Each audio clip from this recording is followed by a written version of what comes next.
Hey, I'm Derek. And I'm Noah. And you're listening to A Bite Of, where we take our current favorite pop culture obsession and we enjoy it one nibble at a time.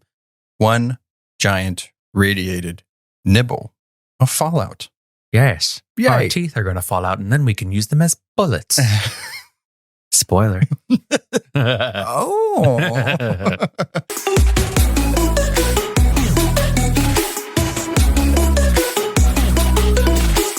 All right, so today we are going to talk about the entire first season of Prime Video's Fallout. Long awaited for a lot of people. It was a long road for it to be adapted, and it's finally here in a serialized format, which I think is the smart thing for them to do. Before we get into everything, you know, those housekeeping things. If you're on YouTube, make sure you subscribe, notifications, thumbs up, comment below, podcast, reviews, subscribe, whatever, all that stuff. You know, you guys got it by now. Patreon, $1 a month. Support the show. Keep the mics on. How many of those things have you done? Every time I say this, I'm just like, here we go. But the thing is that what if we have a new listener and they don't know that we have those things? That is true. Hi, new listener. Hi, new listener. Do you love Fallout? Is that why you're joining us today? Well, we hate. No, I'm just kidding. You're in a room for awakening. It's going to be crazy. So, programming reminders coming up this Saturday. We're continuing our X-Men 97 coverage. And then we're also going to be doing something on some Dead Boy Detectives, Netflix's new series. I was like, was that a clue? Because that was it. No, that was it. Yeah, exactly. I think in my head, I was going to try to do a clue and then I couldn't. And I was like, Dead Boy Detectives. We're going to have an episode come out when that series drops as well. Yeah. So a lot of things coming up. Yeah. We're going to review Fallout, talk about all the goodness, talk about all the kookiness. Let's get into it. Heavy spoilers. Big spoilers. Bomb drop spoilers. The entire first season will be spoiled in this episode. Let us officially take a bite of Fallout, created by Geneva Robertson-Dworet and Graham Wagner.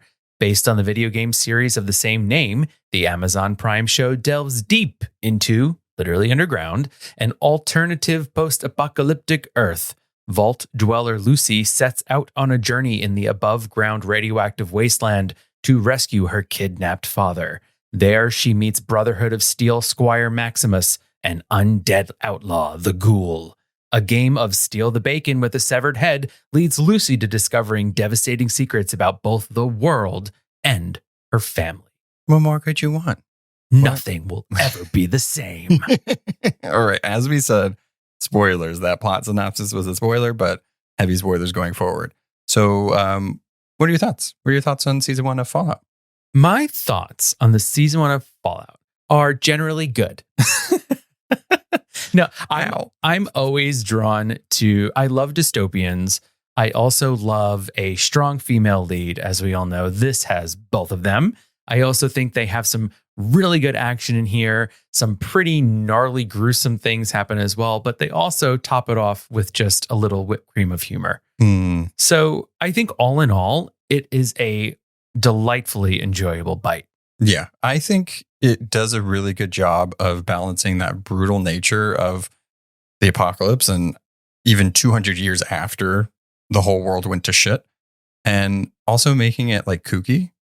It's a thing that is signature with this property. Okay, here's a confession time. I have played Fallout. I've played a few of them. I have not finished any of them. I've played enough of them to understand how the world works. But that is one of the things that stuck out. And I was hoping that they would really hit on, and they did. Yeah. Because it has that retrofuturism. You have to get that.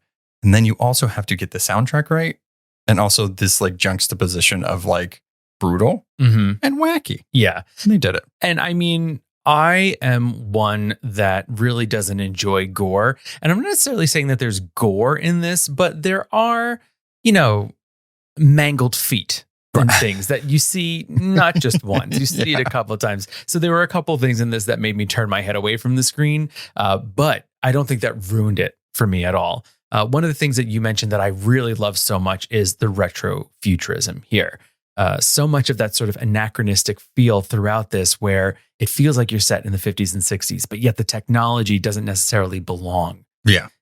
It's like the look of the technology looks like it fits, but as far as what it can do, it's light years beyond where we are. It's like what they did in the early 1900s, where they thought what the world would look like in the 2000s, and it is what it actually looks like. Mm-hmm. It's like, so this universe is an alternate history of the US. So after, I would say, World War II, correct me if I'm wrong, it's like the world kind of diverged into this other path. So the nuclear family and everything was that just kept going from there. And I love that they kept that. It's such a unique thing to do and to set it in the future, even from our time. Exactly. Yeah. Yeah, I agree. I just think that it was so well done. Mm-hmm. I think especially in the vault where Lucy is from, we really see that sort of wholesome looking nuclear family thing throughout her entire life. Yeah, so let's talk about Lucy. We're going to go kind of main character by main character, and most of these characters cross paths with some of the other ones.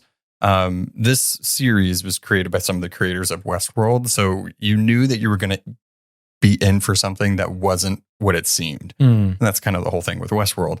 Lucy, played by the amazing Ella Purnell, Yellow Jackets fame. I loved her. Favorite character up top, I would say there's two. There's the Ghoul, and I was going to call her Ella, and Lucy, or Goosey, they call her in the show. I laughed every single time. You just calling her Goosey. Fantastic. She knocked it out of the park. She has this really cool ability she has this naivete about her, but there's the underlying, I know how to handle myself. Yeah. And it's a really interesting way to do a character, because she is naive, especially on the surface world and how the world works. But she can kick ass, and she does it constantly. Yeah. That's one of the things that I loved about Lucy, is that she never feels like the damsel in distress, right? She is a person who gets in distress, but can get herself out of them. What's so interesting about this character is that she was, she grew up in the vault. So in the vault, it's all about sort of order, and the golden rule is just being kind and doing the right thing all the time. But yet she's also brought up with the thought that our mission in life is to one day repopulate the earth, above ground. And so she has that sense of duty that is so sewn into the fabric of who she is. And so, in the beginning, when we first meet her, she's like, well, it's time for me to marry a stranger that I don't know, because we just have to recreate. We have to procreate. And that's about it. So not a big deal. And she goes about her life very matter-of-factly in that way, because that's what she's been taught. Yeah. And it's not in a way that she's been brainwashed. She's doing it for the greater good. Yeah. And, it goes back to that's how she was raised, and this is what she thinks has to happen. This show does a really good job of layering mysteries on top of each other. And even when you think you know what it is or where it's going to go, because some of them are, there's something more to this vault. But even those three interlocking vaults, 31, 32, and 33, each one of those has a mystery. So it's fun to see how they were able to do these mysteries in her point of view, and then also in her brother's point of view, Norm. And it was great. It was great storytelling. They really made it to where I just wanted to keep knowing what was going to happen next, and I was entertained the whole time. Yeah. With Lucy's Vault, it's one of those things where it's I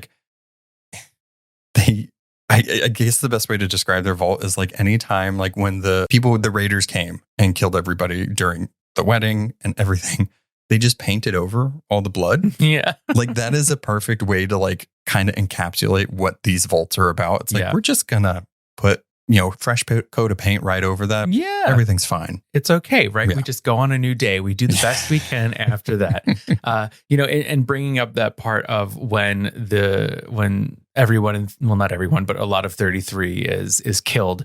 This scene is so bombastically gruesome, but at the same time gives us, and this isn't right kind of in the beginning of episode 1 or midway through episode 1, that wink, wink, nudge, nudge, right? Where, people's faces are being smashed into a cake, or, the one character gets a fork in her eye, it's and she's fine. It's right. And she just wears a sassy little blue, eye patch over it to match her jumpsuit. But I think that scene in particular really shows how sort of brutal this show is, but yet it doesn't take itself fully too seriously. I think the show is very self-aware of what it's trying to do. And when you have that and you have these creators at the helm doing that, it makes it it's not bad, but in a good campy way. It's like, this is purposeful.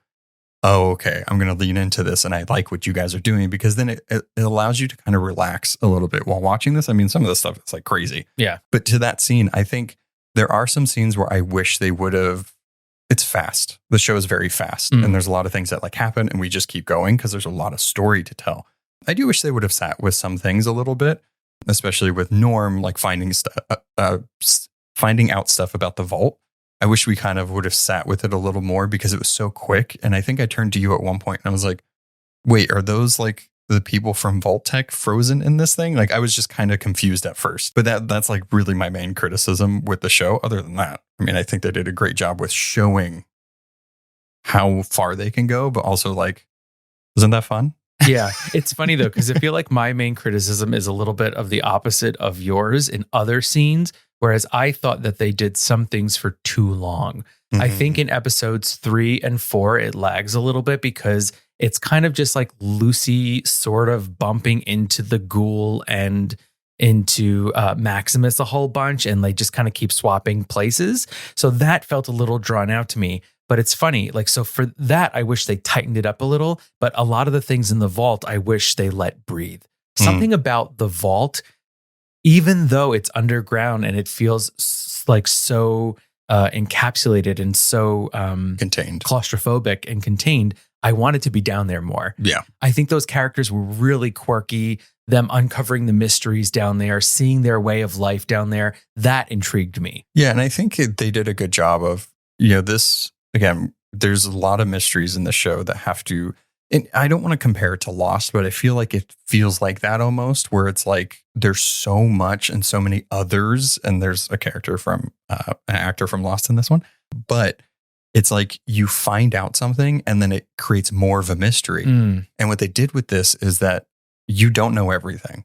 By the time the season 1 ends, there's like 10 mysteries going on, and you're fine with all of them happening, but you're like, wait, we never found out how this happened or where these people are or how they got there. And you don't realize that until the end. And you're like, oh no, we have to wait. Yeah. They do a really good job of this, I think, especially with the character of the Ghoul, right? So we see him where he is now. We know that, you know, the series starts off in the past before the first nuclear bomb is dropped, and we see Cooper. And so we know that it's Cooper and the Ghoul are the same person, but we don't know how he has survived 200 years in the future. We don't know what he's doing until the very last episode. We don't know why he's going through all this trouble. And so still, although we now know the reason for his journey, we don't know how he got there or where it's going to lead him. Yeah, Walton Goggins, fantastic. And I love how in the games, ghouls look more like the other ghouls we saw in the show, where they're just like gross, falling like apart, white eyes and everything. I like how they gave, because it's Walter Goggins. I like how they gave him more swag. Like he looks like a cooler Ghoul almost, because he's their main character, Ghoul, right? His story was probably the most compelling to me because it sets him up. Even though we start the series with him, for a lot of it, you almost feel like he's the villain in the way, like he could go either way. But the interesting thing about it is our other two main characters, I would say, Maximus and Lucy, you kind of feel like by the end, maybe they could go either way as well. So the moral compass in this show, and I think with good apocalyptic media, you can't really tell, right? It's like there are no rules anymore. What are the rules? You're going to have to do things that you might not like. And I think the Ghoul was a cool example of that because, yeah, he's terrifying. He does things that you might not agree with. But in the end, when you find out, like, I'm just trying to find my family. And it's like, oh, sweet baby Ghoul. He's a ghoul with a non-beating heart. Right. I feel like with these three main characters, they really are all a dichotomy in a way, right? So it, you know, and just you had said something about chaotic, and I almost feel like Lucy is neutral good, right? The Ghoul is chaotic good, and is like, and Maximus is like neutral, chaotic or something. Like, I don't know the whatever they are, but I feel like they all sort of Venn diagram into each other in some way. And, I feel like with Lucy, we are automatically on her side.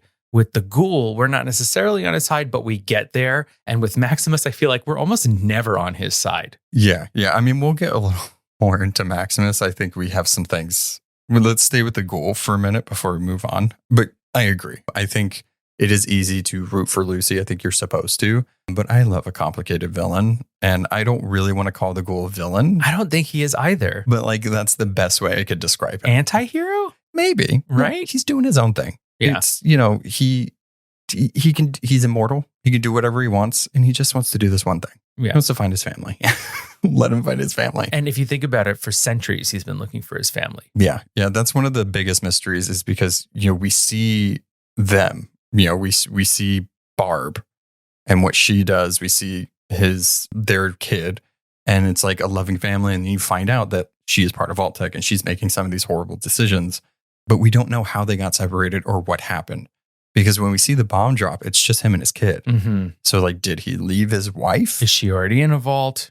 Right. It's very interesting. And I love that story. I'm like, I am very compelled by this story here. Like, give me all that juicy, like kind of like, will they, won't they? Like, what's going to happen? And the interesting thing in the transformation of Cooper to the Ghoul is that he starts off as like the all-American hero. And then he becomes the outlaw. He's pretty much like the real face of Vault-Tec. Yeah. Like he's the one that comes up with the thumbs up and everything. Mm-hmm. He is the Pip-Boy. Right. But it's like unbeknownst to him, he's become the face of something that he actually doesn't agree with. Right. But so it's like, how did this fantastically happy, lover of life human become this undead outlaw? I think it's... I obviously don't know. That's the question mark that we still need to answer. I'm very curious to see how they do that. And I hope they do get a season 2, because I believe they said that now they're going to be shooting in California because they got approved for like tax write-offs and stuff. So it's like, is that like a hint that it's already going to be renewed? I was going to say, is it confirmed? I hope so. Because I'll watch it. I think by now would as well. Yeah. I think by now you guys can tell that we liked it. Mm-hmm. It's enjoyable. But I think it's one of those things where Howard, the Ghoul, prior to becoming Ghoul, hearing his wife in that meeting towards the end and finding out that her vision of the best future that they could possibly give for their kid is to wipe out all the competition and make sure that they can control everything that happens. And that's, not for lack of a better term, it's like a big bomb to go off in your life to where it's like, I thought we were doing this together.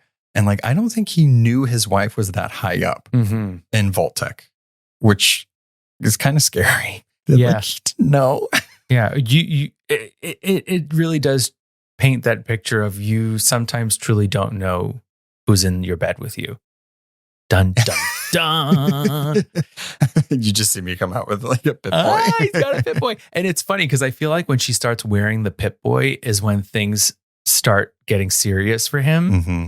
Because it just feels so out of character to him about her. Well, because we don't even get that vision of her, right? Until like that technology starts coming around and she really dives into work. Because it seems like, she was working on things and she was so good at it that she rose up. Mm. And so once that switch happens, I do feel like our feelings and the way that they were portraying that character shifted a little bit. Yeah. This Fallout itself, the series and the game is very much like a satirical and a commentary on like these giant corporations literally wanting to run the world, which I do feel like is really funny because it's like, again, we're having this show where it's like, it's on Amazon. Like totally. Well, I was just thinking that, right? Amazon, who now you can make emergency calls through, they can get the passcode to your garage door to leave packages. There's going to be drones. You can buy tiny homes on Amazon now. Next, it's going to be vaults. Yeah, definitely. And it is a little scary. And so I feel like there's even still a mystery there with Barb, because when she's in that final meeting with the other corporations, there's sort of a shadowy figure up above them. She looks at him a few times. We don't know who that is. Mm-hmm. So Oh man. So for a first season of a show, right? They gave us enough answers to satisfy us, but left us with enough questions to wanting more. Right. And like that's great planning, right? Mhm. Because it's like, oh, now we found out that Barb is the one that like probably made that rule to not allow dogs into the vault and everything. And then she looks up at somebody as if they're the boss. And it's like, okay, so now she's trying to please somebody else. And I believe the Ghoul had said something about like, there's always somebody that's in charge. He said something like that towards the end. And I feel like that's who we're going to eventually start seeing is like those shadowy figures. The big bad. Mm-hmm. Before we kind of leave the Ghoul conversation, how did you feel about his look?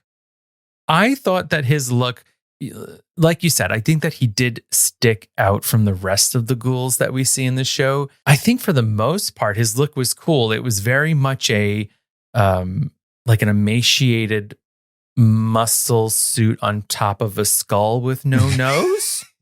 It did give me like Red Skull vibes a little bit. And a little bit of like the mask. Yeah. Right. I thought it looked great. You know, even for them having to like take out his nose in almost every shot, I thought it looked good. I liked that you could still tell who the actor was, though, because like when you saw him not as the Ghoul in the beginning, I'm like, oh, I didn't like, I guess I just didn't put together that it was him. But as soon as I saw his face, I'm like, those are your cheekbones. Yeah. And his teeth, it's like, oh, that's Goggins. Yeah. If I've ever seen Goggins, that's Goggins. All right. So let's move on to the Brotherhood of Steel. Knight Titus, wink, Maximus. Okay. By the end, I liked him. The journey to the end, I was like not sure how I was supposed to feel about him. And I think that was how they wanted you to feel almost, because each one of these characters gives us a different perspective of the world.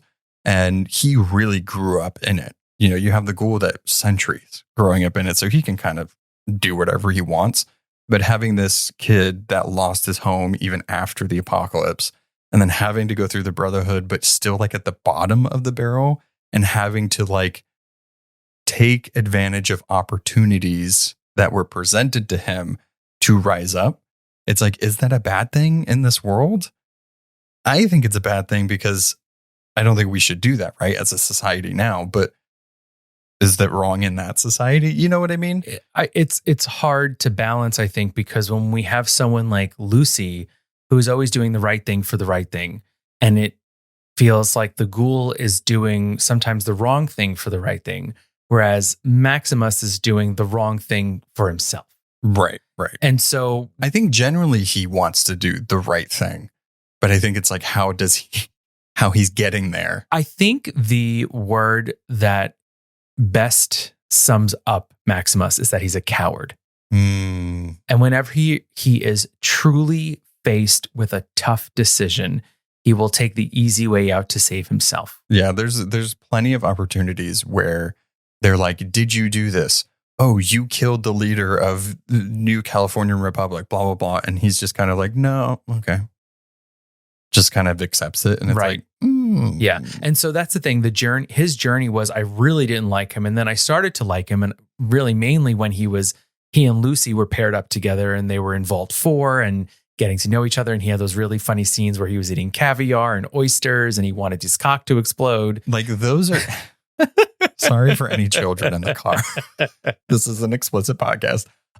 Those were my favorite moments with them, because it was almost like the two characters of Lucy and Maximus flipped a little bit. Where like Maximus got to play a little bit and he got to be naive and just enjoy the luxuries of the vault. And Lucy was just like, this is not good. I'm just running around. Something's wrong here. I'm going to level 12. Yeah.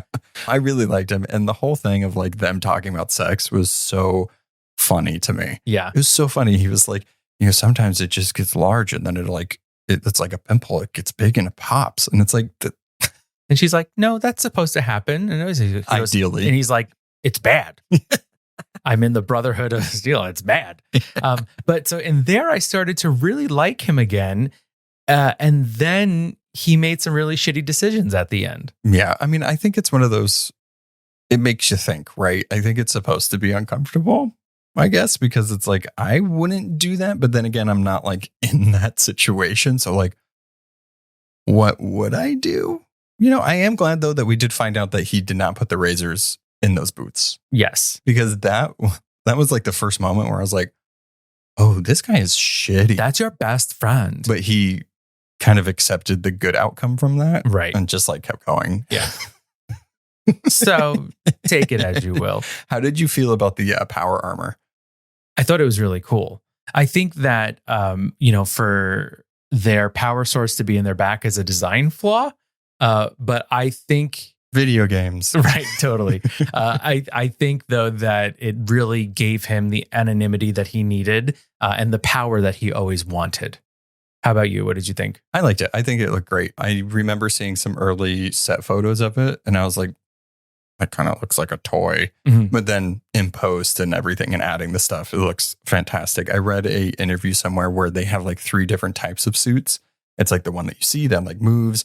There's like a shell one, or clamshell, I think they might have said, where it like actually opens up and you get into it. And then the one that he was in, when you would see him walking, it's only half. Oh. So like it's just his legs and then the top, which is so funny. He said, I think he had to raise his arms so that way they didn't drag on the ground because it was so big. That's hilarious. But I loved it because it's such an iconic thing for Fallout. Like it's even on the covers and everything.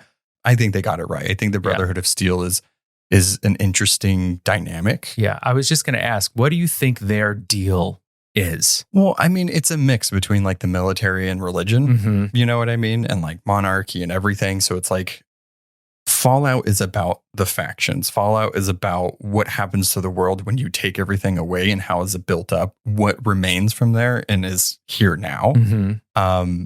And I think it's interesting to see how some of these groups will kind of morph from other ones or organizations. Yeah.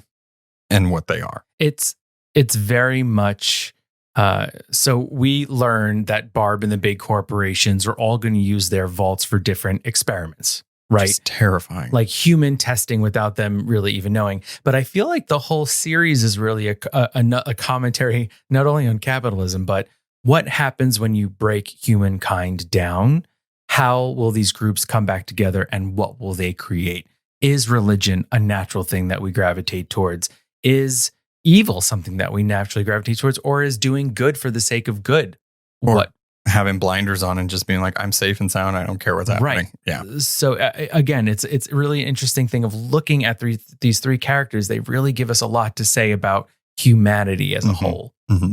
I think that's one of the reasons why post-apocalyptic, apocalypse, whatever, is so in right now, but also has always been a thing, like sci-fi and all of that zombie stuff, is because it really lets us experience humans at like, everything stripped away. What are we going to do? And we always root for the people that are trying to do the right thing, but having to see them make these decisions of like, I don't think that's the right thing to do, but they're trying to do it for the good reason and they have no other choice. It's funny. It's like, I would say we have a few like apocalyptic things happening. It's like Mad Max is coming back with Furiosa. We have The Last of Us and we have Fallout. And they're all so different. And I like that each one of these can tell a different thing, but kind of feel familiar. Absolutely. Absolutely. Yeah. I think they all share traits. It's just portrayed in a very different way. But I think that's something that we always think about in media, right? Is that where does humanity lead us?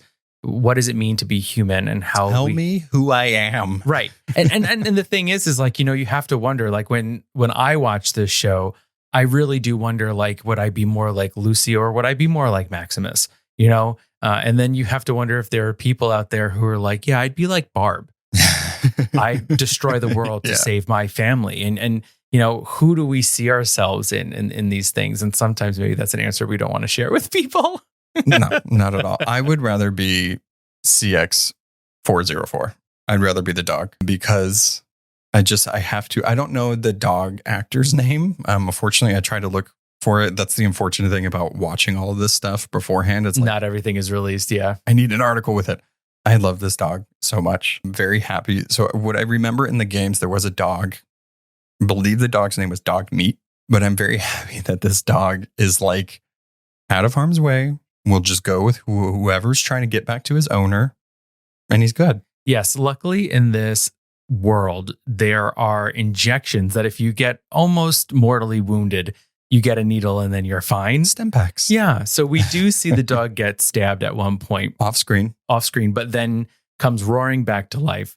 Thanks to the Ghoul. Yes. And I feel like so much in these movies, we really should be looking to the dog on how to act in an apocalypse. Well, I mean, the dog kind of just didn't have much loyalty. He just went with whoever was trying to get to that. As long as they got him to his owner's head, that's all they cared about. Yeah. Okay, well, let's talk about the dog and Dr. Wilzig. Yes. A little bit. Who Dr. is Wilzig won't sing. Yeah. Who is Michael Emerson, Lost alum. I love that character so much. His character was surprising to me. I really liked him. I liked that he kept CX and he was like training him on his own, and he like created a little home inside his thing while he worked on Cold Fusion. But come to find out, it's like he's a good guy. He's like a mole in Vault Tech. Right. Yeah. And he knew that when all else failed, he had injected that Cold Fusion into his neck, told Lucy, just get my head to her. That's all you have to do. Yeah. Now that's bravery. Seriously, knowing that most likely you're going to die and someone's going to have to chop your head off, and you going, well, this is to free mankind from capitalism. My God. But that's like where this like whole thing of like brutal and wacky comes from, is that like she does it. Yeah. She's like, well, I have to get my dad back. I have to bring. Okay. Yeah. And then as the show progresses, we're just like seeing the head slowly decompose over time. It ends up in the stomach of an abomination. It gets thrown up. It's in a knapsack. It's all over the place. It's hilarious. And I love how like it's just like an accessory. Like nobody is grossed out by it. No. They're all just like holding it and like just whatever. Yeah. With it. It's so funny. So speaking of abominations, the world itself, let's talk about the world of Fallout. Specifically California. New California. Shady Pines. What is it? Shady Sands. There you go. How did you feel about the monsters, mutations, the abominations, the world itself? I think the world itself was really intriguing. You kind of didn't know what was around any corner, because it almost feels like anything could be in danger, right? There are ghouls. There are just other humans. There are other humans that eat other humans. Fiends. There are abominations. And so danger just really, there are murder robots, right? Voiced by Matt Barry, which is even better. When I tell you, as soon as I heard his voice, I went, is that Matt Barry? And then he went, New York City. Did he really? No. Oh. He should Not have. snip, snip. Pretty much did do that though. Yeah. I loved it. That's one of the things that I remember of the games. Is I was more of a Skyrim person. So Bethesda Game Studios is the one that created this, and they're also involved in this. That is one of the things I remember from Fallout, is being terrified of places, because like the Pip-Boy will also tell you like when radiation's really high, so you have to monitor a lot of things. It's an RPG. I remember being terrified of cockroaches a lot. And the ghouls, like there are certain instances in that game, and I'm hoping we do see it in this. Maybe not, because this takes place after the game series. But where it really felt like a zombie game, because it was just terrifying. Yeah. And then there would be like some joke from a robot. And it's like, what is happening? Everybody's lost their minds. Yeah. I mean, it really is. I feel like not only the people, but just the world itself is off center. Everything is wrong. And it's kooky. It's cuckoo. And I think that it's one of those things where it feels like you can't trust anyone or anything. And so that's what, as a viewer, makes it a little like nerve-wracking to watch. You never know, if the person that they're talking to is friend or foe. Right. The abomination, terrifying. I believe it's much bigger in this series than in the game. Which one? The bear or the No, the one? abomination, the one that's in the water. Ah. The mouth, fingers. I don't like that. It's an axolotl. Yeah, it looks like a giant axolotl. But it's not. It's like made of human clumps of parts. It was terrifying. You know how people don't like the word moist? I feel like I don't like the word clumps. I thought you were going to say axolotl. No, I love axolotl. That's great. They're silly. But no, clumps. Ew. Oh, really? Just the way you said it. Clumps of flesh. Of human flesh gathered together and like. No. Do you think like Could you be in a vault? Like, would you like? Oh, I would be the best vault. I would be so good at being in the vault. You would be like Bob's Buds and just be like a brain and still be happy. I'd You're be like, I'm in a vault. Guys, what are we doing today? I'm planning the activities. Yeah, no, I would be more than happy in a vault. I mean, come on. Baking, games, friendship, parties, delightful voting. I don't think I could do it. Maybe I could do it for a solid like year, maybe a little more, but like, I don't know. I don't know if I could do it. Like, it would really depend on the vault that I'm in. Like Lucy's, if it wasn't connected to anybody else and they were perfectly safe, I could probably do it, but it's too risky, man. I don't know. That you think that's more risky than being on the surface in the wasteland? Well, I would probably just like perish in a second. Like, oh no, I would perish in a second. You'd be an outlaw. Yeah, I'd probably be Barb. Let's be honest. Well, again, you never know who you're sleeping next to. Back to the world. Oh, sorry. Sidetracked. I thought it looked great. I thought it looked just enough apocalyptic without it looking like not apocalyptic. Well, the thing is that I feel like, so, right, the vault is really still in that 50s, 60s era, right? But above ground is a full Western. Well, it's hard to tell, right? Because it's like completely sandy and just but like desert. That's the vibe that it gives me. Yeah. They feel very different from each other. Well, I don't think it helps that the ghoul looks like straight from a Western either. He is Clint Eastwood. He has a toothpick in his mouth sometimes, and he's like, "Hey, partner." The special effects in this, fantastic. Like there wasn't a moment where I was like, "That's fake." You know what I mean? No, like, I agree. Nothing took me out of it at all. If I had to pick one of my favorite scenes, I would have to say the organ harvesting thing with the snip snips, the ghoul, that whole just like fight scene. Is just fantastic. Her having to make those decisions of like, let all these people out. I want you to let these people out. And they're even trying to tell her like, you don't want these people out. Yeah. So it's like her again being naive and trying to do the good thing. It's like, you don't know this world, Lucy. You can't. You can't. But it's just fantastic. I think the fighting, the weapons remind me so much of the game, the way they look, the way they work. Shooting teeth, shooting baby doll parts. Oh, yeah. Fantastic. I really, really, really love the Pip-Boys. I loved, it's hilarious because I'm watching going like, oh, I would love something like that. But it's like, I have a Fitbit. You have a You know smartwatch. what I mean? You have a smartwatch. So it's like, I do have that in a much more compact fashion, but I love how big and chunky it doesn't look futuristic. No, right? Exactly. But it's, again, I loved the designs in this. And I know it stems from the video game, but it's this big chunky thing on their wrist. It looks so high tech, but with yet the jumpsuits. Yes, but the screen is only in like that MS-DOS green and that typical like sci-fi. Yeah, it's like you guys are so advanced, you can travel at light speeds, but it's just green text. Right, like you could build a giant piece of armor that can fly with jetpacks in its hands. It's only 8-bit. Exactly, exactly. Yet it can track things for miles and miles away. It's so great. It's so good. Okay, so let's kind of like some of the lingering questions we have here, right? We have Hank MacLachlan, who is Lucy's dad, who I think as it goes on, you can kind of tell like there's something not right with him. I did not expect the 3 interconnected vaults for one of them to just house executives from Vault Tech. Yeah, and cryogenically stored bodies or whatever. And they can just wake up, I guess, whenever they set the time or whatever. Terrifying and fantastic. He's an asshole. I don't like him. I don't like what they did to her mother. I don't like what he did in the end. But man, fantastic. Yeah. So good. I feel like I'm interested to see how much more his story is connected to the Ghoul's family not being with him anymore. I feel like Hank had a lot more to do with that than we know. Oh, probably. Yeah. Yeah. I mean, Kyle MacLachlan, sci-fi fame. He's fantastic in this. Yeah. I was so happy to see him in this. I have to admit that I did not first experience Kyle MacLachlan in Twin Peaks. I first experienced Kyle MacLachlan in Sex and the City. I thought you were going to say Dune. He No. was in the original Dune. No, in Sex and the City as the McDougal. Spoiler alert: Charlotte's first husband.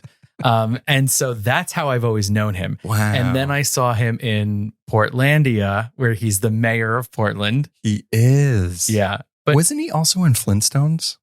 Oh, he played the dirty boss that In the tried black? to. Yeah. No. Yeah. Like, he's been everywhere. Him and Halle Berry. Halle She was in Berry Flintstones. God, I need to she rewatch played this. like a sexy secretary or something like that. Ooh. Yeah. From sexy Stone Age secretary to Catwoman. I'm pretty sure that's Halle Berry. I think it is.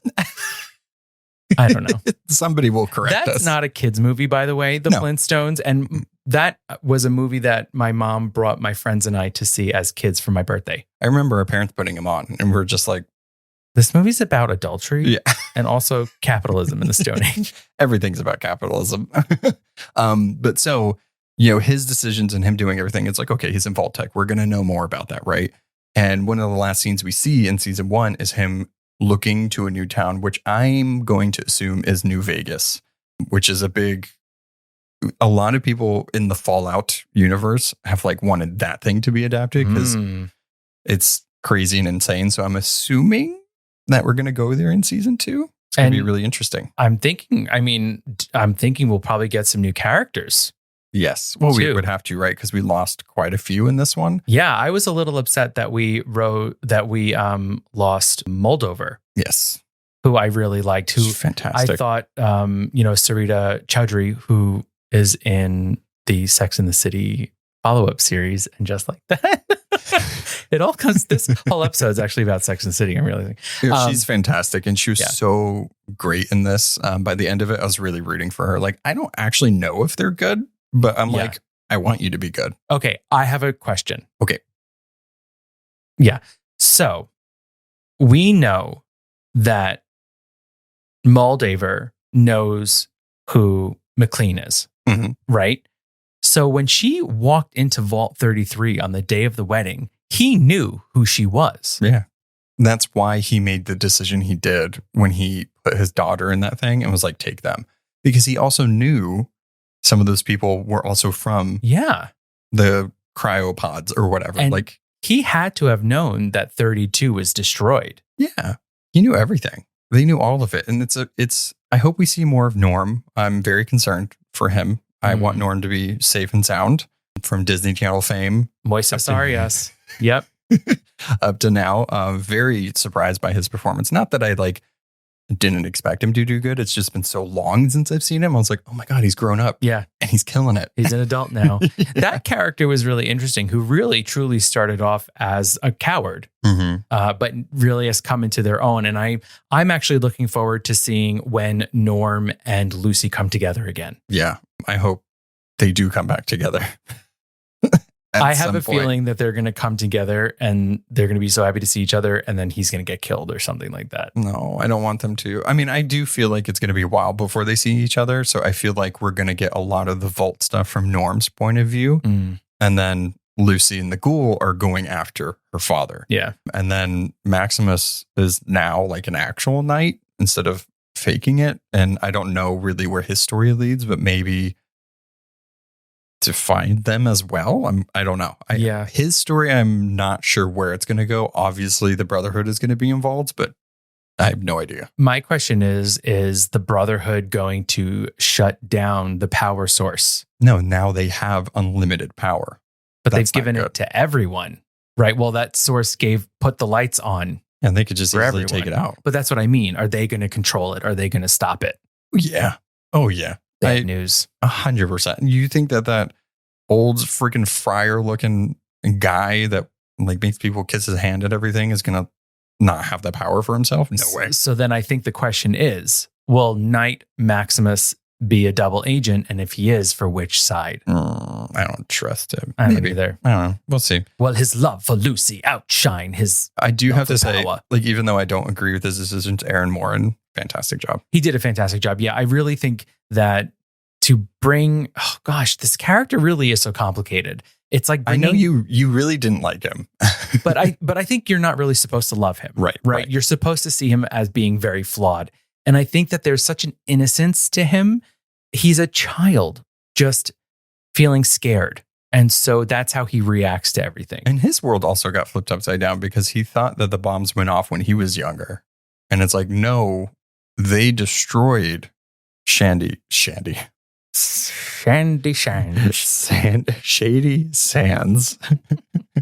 after the apocalypse. Yeah. It's just, they need to get the bombs away from these people. That's right. They just keep bombing places when they start to do well and don't need the vaults anymore.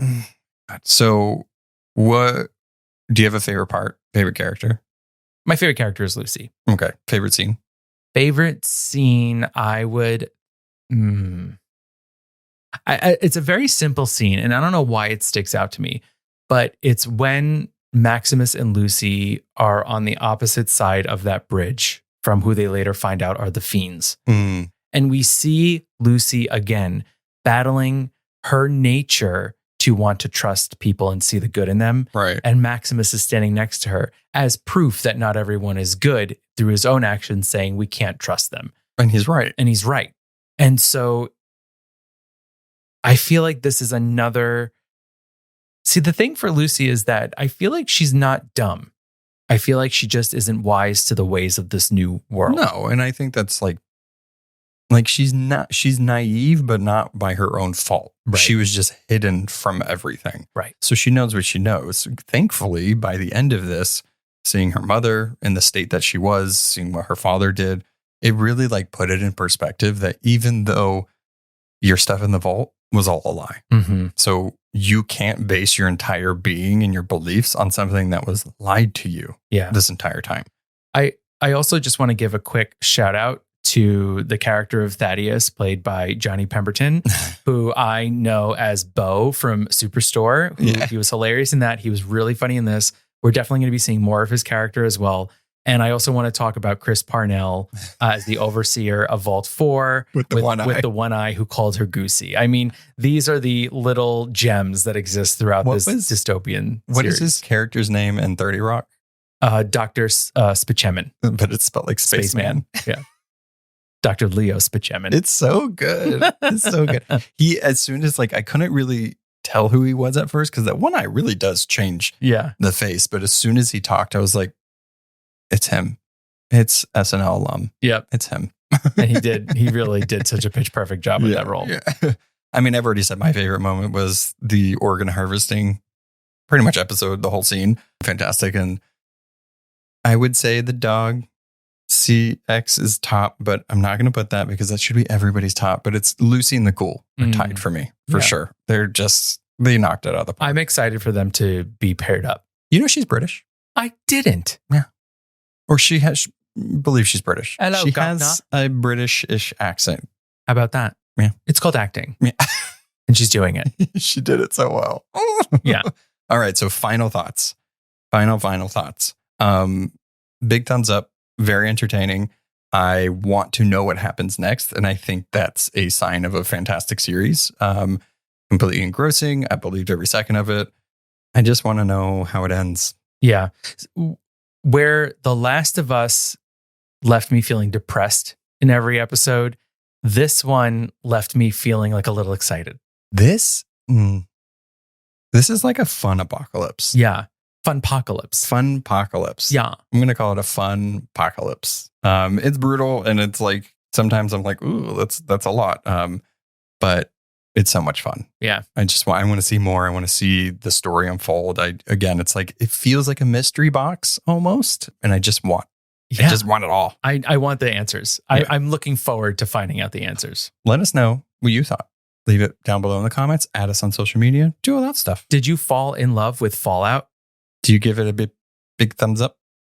Smile and a wink? Oh, when you find out why the thumbs up and why he does it, but how he told his kid, it's like, if it's bigger than the thumb, and she's like, is it your thumb or mine? Janie, no! Anyway, on that note. All right, so see you on Saturday with X-Men 97. Goodbye.